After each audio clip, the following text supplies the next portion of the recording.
Hari itu, matahari baru naik pelan di Bekasi. Angin masih membawa hawa dingin sisa malam ketika Raka, seorang remaja kelas 1 SMK, dibangunkan oleh ibunya. Sang ibu, dengan wajah teduh dan suara lembut, meminta Raka untuk memperbaiki motor yang rusak. Raka yang masih diliputi kantuk karena semalaman begadang hanya menggumam dan berjanji akan membawa motor itu ke bengkel siang nanti. Ia tak menyangka percakapan singkat itu akan menjadi kata-kata terakhir dengan ibunya. Tak lama setelah itu, sang ibu berangkat, ditemani kedua adiknya Raka yang masih kecil. Raka kembali terlelap, tanpa curiga bahwa hidupnya akan berubah dalam hitungan jam. Sekitar pukul 11 siang, pintu rumah diketuk keras. Seorang teman ibunya berdiri di depan pintu, wajahnya pucat. Kabar buruk tergantung di bibirnya. Ibu Raka mengalami kecelakaan. Dengan jantung berdegup kencang, Raka meminjam motor tetangga dan melaju ke rumah sakit. Ia berusaha menelepon ibunya berkali-kali. Di panggilan ketiga, telepon diangkat, namun bukan suara ibunya yang terdengar, melainkan suara dingin seorang polisi. Raka diminta segera datang ke pos polisi dekat Sumarekon. Setibanya di sana, seorang polisi menatapnya lekat, seakan menahan beban berat. Dengan suara pelan, ia berkata, "Kamu yang sabar ya, Dek. Ibu kamu sudah meninggal di tempat kejadian." Dunia Raka runtuh seketika. Tubuhnya gemetar, kakinya lemas hingga sulit berdiri. Tangis pecah membanjiri ruangan. Pagi tadi ia masih bercakap dengan ibunya. Siang ini ia harus menerima kenyataan ibu yang begitu ia cintai telah tiada, direnggut secara mendadak oleh jalanan yang kejam. Raka masih terguncang saat polisi mengantarnya pulang. Tangisnya belum reda, matanya bengkak dan tubuhnya terasa kosong. Rumah itu sunyi, hanya ada beberapa tetangga yang menunggu. Ayahnya belum pulang dari kerja, sementara adik-adiknya masih bersama orang lain yang menjaga mereka. Di ruang tamu, foto-foto ibunya terpajang, seakan menatapnya dengan senyum yang dulu menenangkan. Kini senyum itu hanya tinggal kenangan. Menjelang sore, satu persatu sanak saudara mulai berdatangan. Dari Jakarta, suasana rumah berubah menjadi lautan isak tangis. Yang paling memilukan bagi Raka adalah ketika adiknya yang masih kecil pulang. Dengan wajah polos, ia bertanya, "Kok Mama nggak ikut pulang? Mama masih di rumah sakit ya?" Kalimat itu menghantam hati Raka lebih dalam daripada pisau. Bagaimana mungkin ia harus menjelaskan bahwa ibunya tak akan pernah kembali? Malamnya, sekitar pukul 7 malam, jenazah ibunya tiba di rumah. Diangkut dari rumah sakit menuju kampung halaman.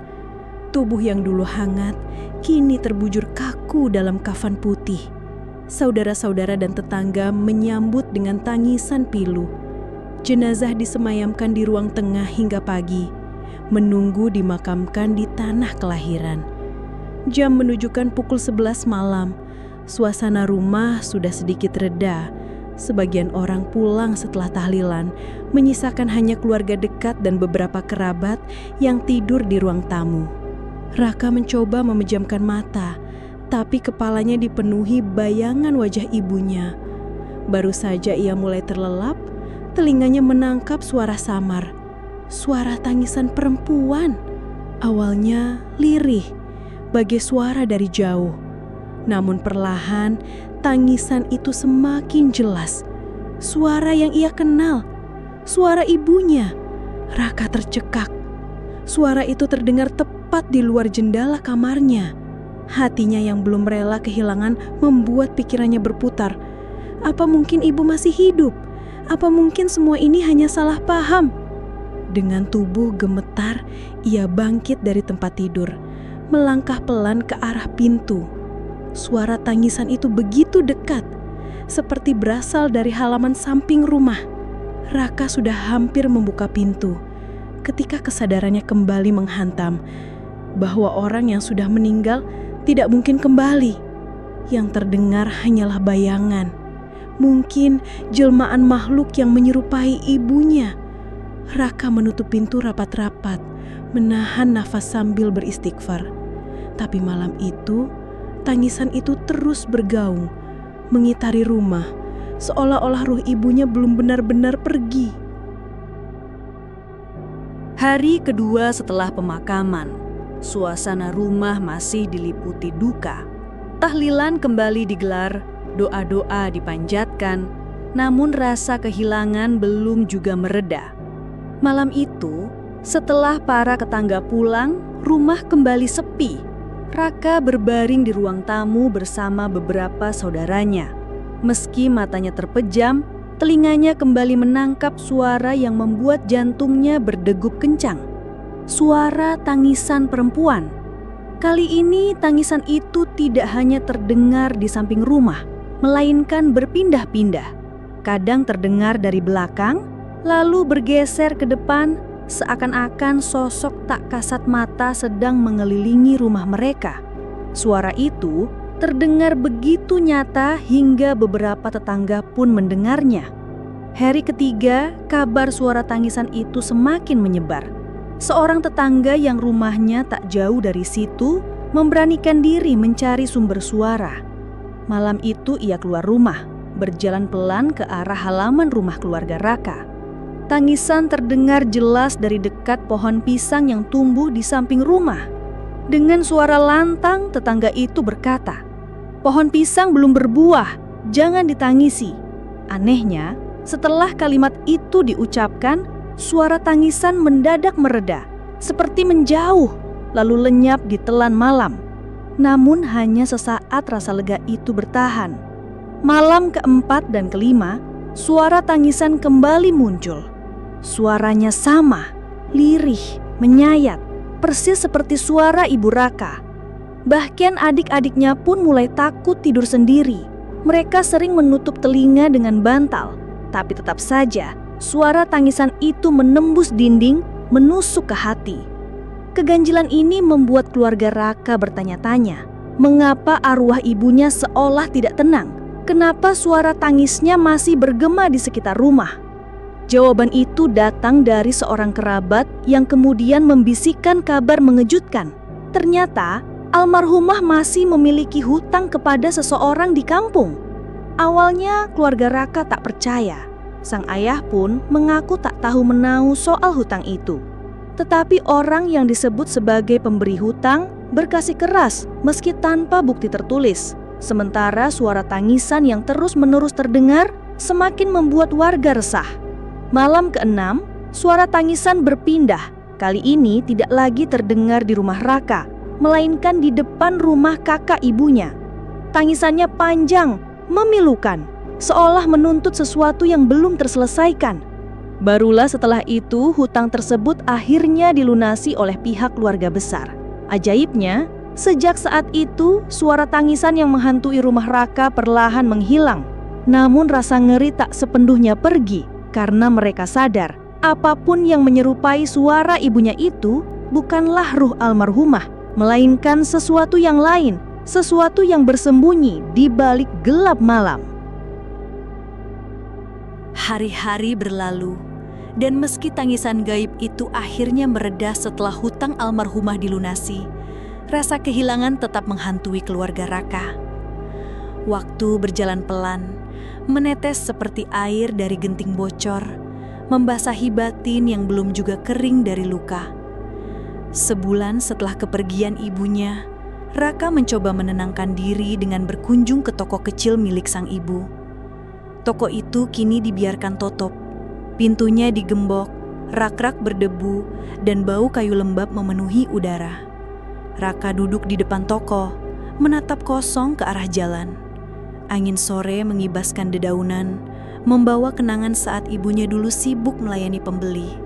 Senyum ramah tak pernah lepas dari wajahnya. Ketika sedang larut dalam lamunannya, seorang penjual sate lewat. Raka mengenalinya karena dulu ibunya sering membeli dagangan pria itu. Penjual sate berhenti, menyapanya dengan ramah, lalu bertanya mengapa toko itu kini tertutup. Dengan suara lirih, Raka menjawab, "Sejak ibu saya meninggal karena kecelakaan, toko ini tidak ada yang mengurus." Mata penjual sate itu melebar. Wajahnya tampak kaget. Ia mengucapkan istighfar berulang kali, lalu menatap Raka dengan raut bingung. "Tapi saya baru beberapa hari lalu melihat ibu kamu duduk di samping toko ini," ucapnya. Raka membeku. Darahnya serasa berhenti mengalir. Penjual sate itu melanjutkan, "Beliau duduk diam di bangku, persis di sana. Wajahnya pucat, tapi beliau tersenyum ke arah saya. Saya yakin itu ibu kamu." Jantung Raka berdegup kencang, udara seakan tertahan di dadanya. Bagaimana mungkin? Sudah sebulan ibunya dimakamkan, tapi seseorang masih melihat sosoknya duduk di tempat yang sama, tersenyum tanpa suara. Tanpa berkata banyak lagi, penjual sate itu pamit dengan tergesa. Raka hanya bisa terpaku, memandangi sisi toko tempat ibunya dikatakan muncul. Hatinya bergetar antara rindu dan ngeri. Apakah itu benar ibunya? Atau hanya jelmaan makhluk lain yang ingin mempermainkan duka mereka? Malam itu, Raka pulang dengan perasaan yang berat. Ia menutup rapat jendela kamarnya, tapi tak bisa menutup bayangan senyum samar yang terus membayang-bayang di benaknya.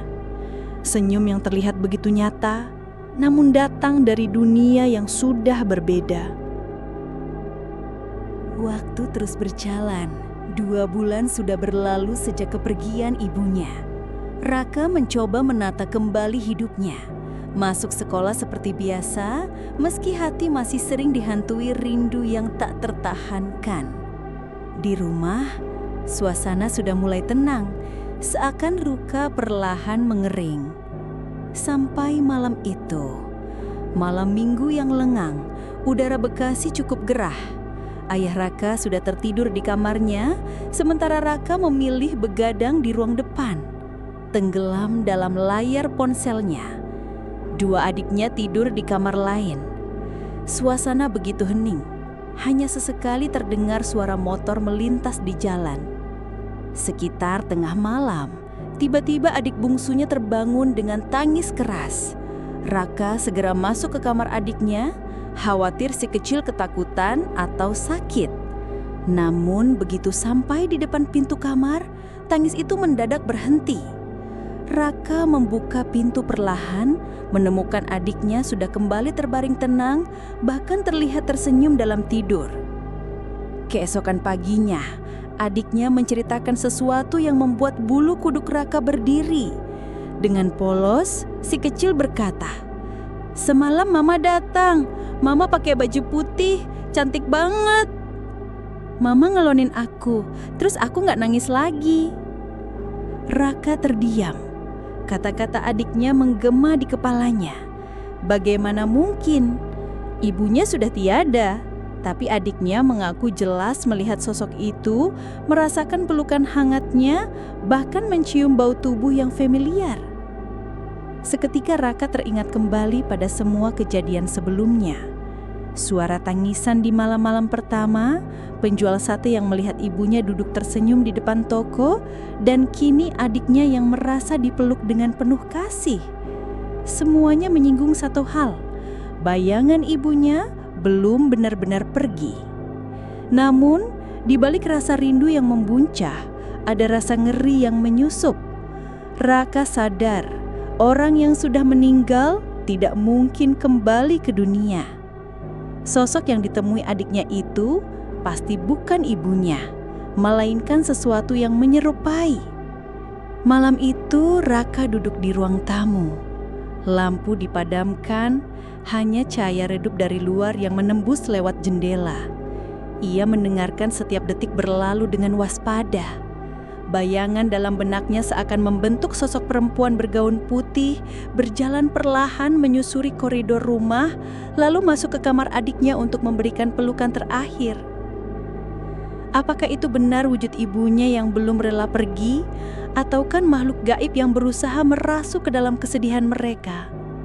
Raka belum menemukan jawaban. Yang jelas, sejak malam itu, ia mulai merasa rumah mereka tidak lagi sama. Ada sesuatu yang diam-diam ikut tinggal bersama mereka.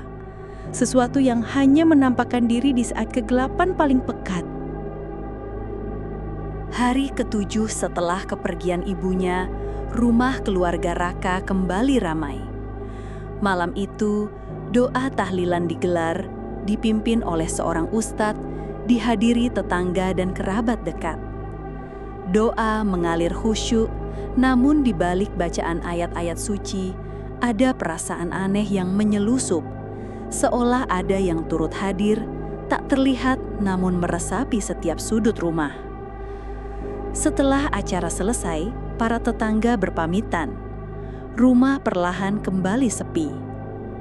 Jam menunjukkan pukul 11 malam ketika Raka mencoba memejamkan mata di ruang tamu. Lampu temaram membuat bayangan perabotan menari-nari di dinding, sementara suara jangkrik di luar semakin nyaring. Tiba-tiba, dari arah belakang rumah terdengar suara langkah pelan. Gesek, gesek, seolah kain panjang terseret di lantai tanah. Raka membuka mata, tubuhnya menegang. Langkah itu berhenti tepat di dekat jendela. Lalu, terdengar suara nafas berat, diiringi isakan lirih. Tangisan itu kembali, kali ini lebih dekat, lebih nyata, seolah sosok itu berdiri tepat di luar jendela, menangis menempel pada dinding rumah. Suaranya parau, penuh sesak, tapi tetap memiliki nada yang sangat dikenalnya. Suara ibunya. Raka ingin bangkit, ingin memastikan, namun tubuhnya terasa membeku. Dari selatirai, ia melihat bayangan samar, sebuah siluet perempuan berambut panjang, berdiri membelakangi cahaya bulan. Gaun putihnya tergerai, bergoyang pelan tertiup angin malam. Dengan dada berdegup kencang, Raka meraih sajadah di dekatnya. Ia mulai membaca ayat-ayat perlindungan, suaranya bergetar namun tetap lantang. Saat itu juga, tangisan di luar jendela mendadak berhenti. Hening yang mencekam menyelimuti rumah. Namun ketenangan itu tak berlangsung lama. Dari arah dapur, piring pecah dengan suara nyaring seakan ada yang menjatuhkannya ke lantai. Raka dan ayahnya yang terbangun segera berlari ke dapur, tapi tidak menemukan apa-apa. Piring-piring masih tersusun rapi, tak ada yang rusak. Malam itu keluarga Raka tak bisa tidur dengan tenang. Mereka mulai sadar bukan hanya suara tangisan atau pelukan gaib yang menghantui mereka. Ada sesuatu yang lebih besar, lebih kuat yang mencoba menunjukkan keberadaannya. Hari-hari selanjutnya, keluarga itu semakin sering mendengar suara-suara aneh. Pintu berderit terbuka sendiri, langkah kaki di lorong padahal tak ada siapapun, dan bau harum bunga melati yang muncul tiba-tiba di ruang tamu. Semakin lama batas antara rasa rindu dan rasa takut kian kabur. Apakah semua itu pertanda bahwa roh sang ibu belum tenang? Ataukah justru ada makhluk lain yang memanfaatkan kesedihan mereka untuk mengikatkan diri pada rumah itu? Hari-hari berikutnya berjalan lambat, seolah setiap detik dipenuhi kegelisahan. Setelah malam ke-7, teror gaib itu semakin sering muncul. Keluarga Raka mulai terbiasa mendengar langkah kaki di lorong, suara pintu berderit, hingga aroma melati yang muncul tanpa alasan. Namun malam itu, gangguan yang datang bukan lagi sekedar suara atau bau, melainkan penampakan. Sekitar pukul 1 dini hari, Raka masih terjaga. Ia duduk di ruang tamu dengan lampu kecil menyala, matanya terpaku pada jendela yang tertutup tirai tipis. Angin malam meniup pelan, membuat tirai bergoyang ke dalam ruangan. Awalnya hanya bayangan samar, tapi perlahan sesuatu mulai tampak di balik kain tipis itu. Sebuah wajah, pucat, dengan mata hitam sayu yang menatap lurus ke dalam. Rambut panjang terurai, menempel pada kaca jendela yang berembun. Bibirnya melengkung, membentuk senyum kecil yang aneh, antara lembut dan menyeramkan. Raka mengenali wajah itu, wajah ibunya. Jantungnya seperti diremas. Ia ingin berteriak memanggil ayahnya, tapi suaranya tercekat di tenggorokan. Wajah itu tetap menatapnya dari balik tirai, tidak bergerak, hanya tersenyum. Senyum dulu yang begitu menenangkan, tapi kini terasa dingin, menusuk hingga ke tulang. Dengan sekuat tenaga, Raka meraih senter di meja, lalu menyorotkan cahaya ke arah jendela. Dalam sekejap, wajah itu lenyap. Tirai kembali hanya kain tipis yang bergoyang, meninggalkan kegelapan pekat di luar sana. Napas Raka memburu. Ia berlari ke kamar ayahnya, membangunkannya dengan panik. Saat ayah dan kedua adiknya ikut memeriksa, mereka tidak menemukan apa-apa. Namun adik bungsu Raka berkata dengan polos, "Aku tadi lihat mama berdiri di jendela. Mama senyum ke aku." Malam itu, tidak ada yang berani tidur lagi. Semua berkumpul di ruang tengah, lampu dinyalakan terang benderang. Tapi meski cahaya mengusir bayangan, rasa takut tetap tidak pergi. Sejak peristiwa wajah di balik tirai itu, Raka tahu bahwa sosok yang menyerupai ibunya semakin berani menampakkan diri.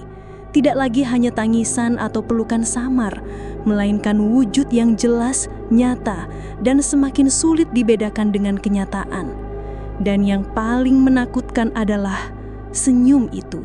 Senyum yang dulu penuh kasih, kini berubah menjadi tanda bahwa ada sesuatu yang ingin masuk, ingin tinggal, dan mungkin ingin menggantikan yang sudah tiada. Beberapa minggu setelah penampakan di jendela, suasana rumah keluarga Raka tak lagi sama. Mereka selalu tidur bersama di ruang tengah dengan lampu menyala terang, seakan cahaya bisa menahan kegelapan yang terus mencoba merayap masuk. Namun teror itu tidak hanya membatasi diri di dalam rumah. Ia mengikuti, menempel, bahkan sampai keluar. Suatu sore, Raka pulang agak larut dari sekolah. Jalanan menuju rumahnya sepi, hanya diterangi lampu jalan yang temaram. Angin berhembus dingin, membawa aroma lembab dari selokan. Ia menyalakan motor, matanya awas memperhatikan sekitar. Saat melewati toko ibunya yang sudah lama tutup, dadanya mendadak sesak. Dari kejauhan, ia melihat seseorang duduk di bangku depan toko. Pakaian putih lusuh, rambut panjang terurai, kepalanya tertunduk. Detak jantung Raka melompat. Semakin dekat, sosok itu perlahan mengangkat wajah. Wajah ibunya, pucat dengan mata kosong yang menatap langsung ke arahnya. Bibirnya tersenyum tipis, senyum yang sama persis seperti yang dilihatnya di balik tirai beberapa minggu lalu. Raka panik, tangannya gemetar di stang motor. Ia mempercepat laju, berharap sosok itu hanya bayangan matanya yang lelah. Namun, ketika ia menoleh sekilas ke spion, darahnya langsung membeku. Sosok itu sudah berdiri, tegak, menatap punggungnya, meski jarak motor Raka sudah jauh. Sesampainya di rumah, Raka langsung masuk terburu-buru. Nafasnya terengah-engah, wajahnya pucat. Ayahnya bertanya, tapi Raka hanya menggeleng, terlalu takut untuk bercerita. Malam itu, ia memilih diam, namun tatapannya selalu gelisah ke arah jendela dan pintu. Keesokan harinya, sebuah kejadian memperkuat rasa takut itu.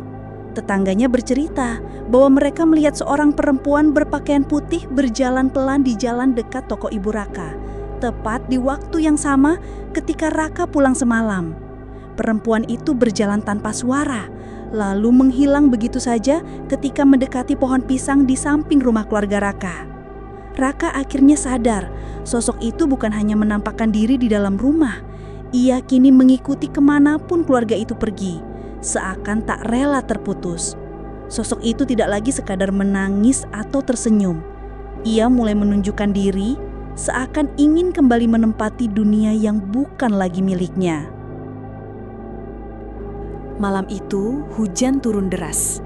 Angin berdesir, membawa aroma tanah basah. Listrik sempat beberapa kali meredup, membuat rumah keluarga Raka terasa semakin mencekam. Mereka semua berkumpul di ruang tengah. Tak ada yang berani tidur sendirian lagi. Sekitar pukul 2 dini hari ketika hujan mulai mereda, terdengar suara langkah kaki di teras. Tap, tap, tap. Pelan, teratur, seolah seseorang berjalan mondar-mandir. Raka dan ayahnya saling pandang. Dengan keberanian setengah hati, sang ayah mendekati pintu depan, menempelkan telinga. Suara langkah itu berhenti. Sunyi. Ayah membuka pintu dengan cepat, tak ada siapapun di luar. Hanya halaman yang basah dan pohon pisang yang bergoyang tertiup angin. Mereka kembali masuk, mencoba menenangkan diri. Namun saat itu, adik bungsu Raka menjerit keras. Anak itu menangis, tangannya menunjuk ke sudut ruangan. Raka menoleh dan untuk sepersekian detik ia juga melihatnya. Sosok perempuan bergaun putih berdiri di sana. Rambut panjang menutupi sebagian wajah, namun senyumnya terlihat jelas. Senyum kaku tanpa kehidupan. Lampu mendadak berkedip-kedip. Raka meraih ayat kursi yang ditempel di dinding, membacanya tergesa dengan suara bergetar. Sosok itu perlahan memudar seperti kabut yang disapu angin hingga akhirnya hilang sama sekali. Semua mengira kejadian itu selesai. Namun beberapa menit kemudian, Raka merasakan sesuatu yang membuat darahnya membeku. Sebuah sentuhan dingin menyentuh punggungnya. Jelas, nyata, seakan tangan seseorang menepuk pelan. Ia menoleh cepat, tapi tak ada siapapun di belakangnya. Badannya langsung merinding. Nafasnya tersengal. Ia tahu betul sentuhan itu bukan hayalan. Sosok itu semakin berani. Bukan hanya memperlihatkan diri, tapi kini berinteraksi secara langsung. Sejak malam itu, gangguan tak lagi sebatas suara atau bayangan. Kadang pintu terbuka sendiri, kadang benda jatuh tanpa sebab. Bahkan adiknya yang kecil sering terbangun dengan bekas lebam di lengan, seolah ada yang menggendam terlalu keras dalam tidurnya. Ayah Raka mulai pasrah. Ini bukan lagi hanya rasa rindu. Ada sesuatu yang ikut bersama kita, katanya lirih. Raka hanya bisa terdiam, karena jauh di dalam hatinya ia tahu makhluk itu semakin lama semakin kuat, seolah benar-benar ingin kembali menempati rumah ini atau tubuh salah satu dari mereka. Malam itu menjadi malam yang tak akan pernah dilupakan keluarga Raka. Udara di Bekasi terasa lebih berat dari biasanya, seolah langit ikut menunduk. Sejak sore, adik bungsunya gelisah, menolak tidur dan terus memandangi pintu depan dengan tatapan kosong. "Mama nanti datang kan?" bisiknya berulang-ulang. Kalimat polos itu menusuk hati Raka, bercampur rindu dan ngeri. Menjelang tengah malam, rumah mendadak diliputi hawa dingin yang menusuk. Angin bertiup melalui celah jendela, membuat tirai berayun liar. Lampu gantung di ruang tengah berkedip, seolah berjuang untuk tetap menyala. Lalu terdengar suara itu lagi, tangisan lirih. Namun kali ini bukan dari luar, melainkan dari dalam rumah. Tangisan itu bergema di ruang tengah, tepat di hadapan mereka. Dari kegelapan pojok ruangan, perlahan muncul sosok bergaun putih. Rambut panjangnya terurai basah, menutupi sebagian wajah. Wajah yang sangat mereka kenal, namun tampak pucat tak bernyawa. Mata sayu itu menatap mereka satu persatu, lalu berhenti pada adik bungsu Raka. Anak kecil itu berlari, ingin memeluk. "Mama!" serunya dengan suara pecah. Raka sigap menariknya kembali, memeluk erat sambil gemetar. Sosok itu hanya tersenyum, senyum yang aneh, antara kasih sayang seorang ibu dan tatapan dingin makhluk asing. Ayah Raka dengan suara parau akhirnya angkat bicara. "Kalau benar kau adalah istri saya, pergilah dengan tenang. Jangan ganggu anak-anakmu lagi. Kami sudah ikhlas. Allah lebih sayang padamu." Saat kata-kata itu meluncur, tangisan sosok itu berubah semakin keras, melengking, memekakkan telinga. Lampu padam seketika, meninggalkan kegelapan total. hanya bau melati pekat yang memenuhi ruangan. Semua berpegangan erat, membaca doa sekuat tenaga meski suara mereka bergetar. Di tengah kegelapan, terdengar suara langkah perlahan menjauh. Tangisan itu semakin sayup, lalu lenyap sama sekali. Ketika lampu kembali menyala, sosok itu sudah tidak ada. Hanya udara dingin yang tersisa, menyisakan ruang kosong di hati mereka. Sejak malam itu, rumah mereka tidak lagi diganggu. Tak ada lagi tangisan di pohon pisang, tak ada senyum di balik tirai, tak ada sentuhan dingin di punggung. Semua kembali normal, meski bayangan peristiwa itu tetap melekat. Raka duduk termenung di depan toko ibunya yang masih tertutup. Ia tahu yang mereka alami bukanlah ibunya yang benar-benar kembali. Itu hanyalah jelmaan, sesuatu yang memanfaatkan kesedihan mereka. Namun di balik teror itu, ia merasa seakan ada pesan yang tersisa untuk belajar ikhlas dan untuk lebih menghargai kehadiran orang tua selagi masih hidup. Kini, setiap kali melewati pohon pisang di samping rumah, Raka hanya bisa berbisik lirih. "Tenanglah Bu, kami mendoakanmu. Semoga kau bahagia di alam sana." Dan malam-malam berikutnya, Bekasi kembali sunyi. Namun bagi keluarga Raka, keheningan itu selamanya akan membawa gema samar, gema tangisan yang pernah mengguncangkan hidup mereka.